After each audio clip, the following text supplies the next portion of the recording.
Bugun gipovolemik shokni 3-qismini olamiz. 3-qismi haqida. Endi bu juda katta mavzu, shuning uchun bo'lib o'tyapmiz.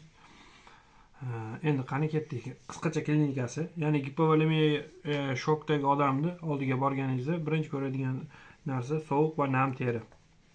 Bu nimadan dalolat beradi desa, kuchli simpatoadrenal javob beryapti hozir. Ya'ni noradrenalin va adrenalin bosib organizmga chiqyapti. Noradrenalinni hisobiga vazokonstruksiya bo'lyapti va periferiyadagi qon markazlashyapti, hayotiy muhim organlarga qayta taqsimlanyapti. Adrenalinni hisobiga esa tanada teri bezlari sekretsiyasi kuchayib ketishini hisobiga teri nam va yopishqoq teriga aylanib qoladi. Ikkinchisi marmar teri. Marmar teri bu terida to'rsimon va ko'kimtir dog'larning hosil bo'lishi. Asosan tizza atrofida boshlanadi. Bu nimadan dalolat beradi? Mikrosirkulyatsiyani kuchli darajada buzilgan yoki qon aylanishi butunlay to'xtagan. Shunda deoksigenatsiyalangan kislorodni venulalarda, kapillyarlarda qolib ketishi tufayli bu terida marmar teri yoki to'rsimon, ko'kimtir dog'larning paydo bo'lishi.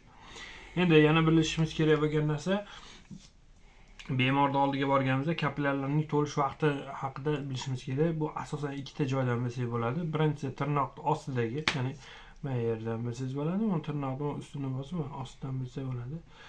Ikkinchisi tizza qopqog'ining ustini bosib 5 soniya bosib turganimizdan so'ng qo'yib yuboramiz. 2 soniyada agar o'ziga keladigan bo'lsa, bu norma. Agar 2 soniyadan uzoqroq kam bo'ladigan bo'lsa, bu patologiya hisoblanadi. 2 soniya siz uchun normal odam uchun. Endi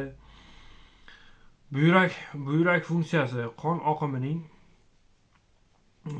buyrak juda sezuvchan organ bo'lgani uchun qon oqimi уже pastladimi, gipoperfuziya bo'ldimi, sirraz sezib renin angiotensin sistemasi va renin angiotensin aldosteron sistemasi va vazopressinni ishlab chiqarishiga ketadi, buyruq ketadi. Bunda asosiy mexanizm, ya'ni gipovolemiya hajmni kamayapti-yu, mana misol 5 litrda 3 litr qolyapti. Bu nima qiladi? Qolgan hajmni ham ushlab qolish kerak endi.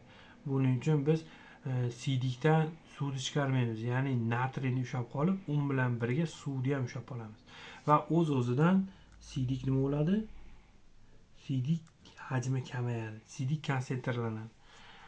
Endi shokdagi bemorga birinchi qiladigan ishimiz, shokdagi bemorga sarazi siydik kateter qo'yamiz va uni diurezini o'lchaymiz. Diurezi 0,5 millilitr kilogramm taqsim soat. Soatiga shuncha chiqish kerak. Ya'ni 1 soatda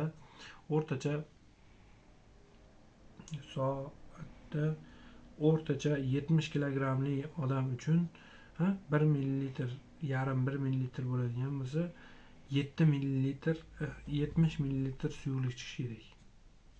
70 millilitr diurez, ya'ni siydik chiqishi kerak.